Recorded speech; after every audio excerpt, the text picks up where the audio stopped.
తాజా 30 ప్రముఖ తెలుగు నటుడు జగపతి బాబు సినిమా కెరీర్ ప్రస్తుతం మంచి జోరు మీద ఉంది.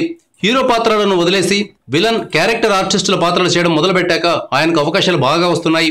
ఇటీవలే జగపతి బాబు కూతురు వివాహం కూడా జరిగింది. పలువురు సినిమా, రాజకీయ ప్రముఖులు హాజరై ఆమెను ఆశీర్వదించారు. ఈ విషయాలు గమనిస్తున్న చాలా మంది జగపతి బాబు ఎలాంటి బాధలు, టెన్షన్లు లేకుండా కూల్ లైఫ్ అనుభవిస్తున్నారని అనుకుంటారు. అయితే కొందరికి మాత్రమే తెలుసు ఆయన గుండె ఎంత బాధగా, బరువుగా ఉందో. ఇటీవల జరిగిన ఓ సంఘటన ఆయన గతంపై ఫిలింనగర్లో చర్చ సాగడానికి కారణమైంది.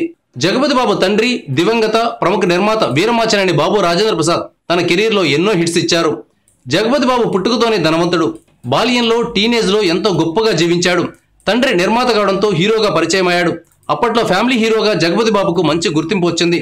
అయితే పరిస్థితులు తిరగబడడంతో జగపతి బాబు జీవితం కష్టాల్లో పడింది. ఆ సమయంలో వారి ఫ్యామిలీకి కొందరు సహాయంగా నిలిచినా కష్టాలు తీరలేదు. దీంతో జూబ్లీ హిల్స్ లోని తమ సొంత ఇల్లు అమ్ముకోవాల్సి వచ్చింది. ఆ తర్వాత జగపతి బాబు కూకట్పల్లిలోని 3 బెడ్రూమ్ ఉన్న ఇంటికి షిఫ్ట్ అయ్యారు. ఇటీవల బాల్యంలో తాను పెరిగిన సొంత ఇంటి వైపు వెళ్లిన జగపతి బాబు కారు దిగి ఆ ఇంటి వైపు అలానే చూస్తూ ఉండిపోయారట. చిన్ననాటి జ్ఞాపకాలను గుర్తు చేసుకోవడం వల్ల ఆయన కళ్ళల్లో నీళ్లు తిరిగాయట. Thank you viewers. ఈ వీడియో మీకు నచ్చితే లైక్ బటన్ టచ్ చేయండి. తాజా 30 ఛానల్కు సబ్స్క్రైబ్ చేయండి. మీ మిత్రులకు షేర్ చేయండి.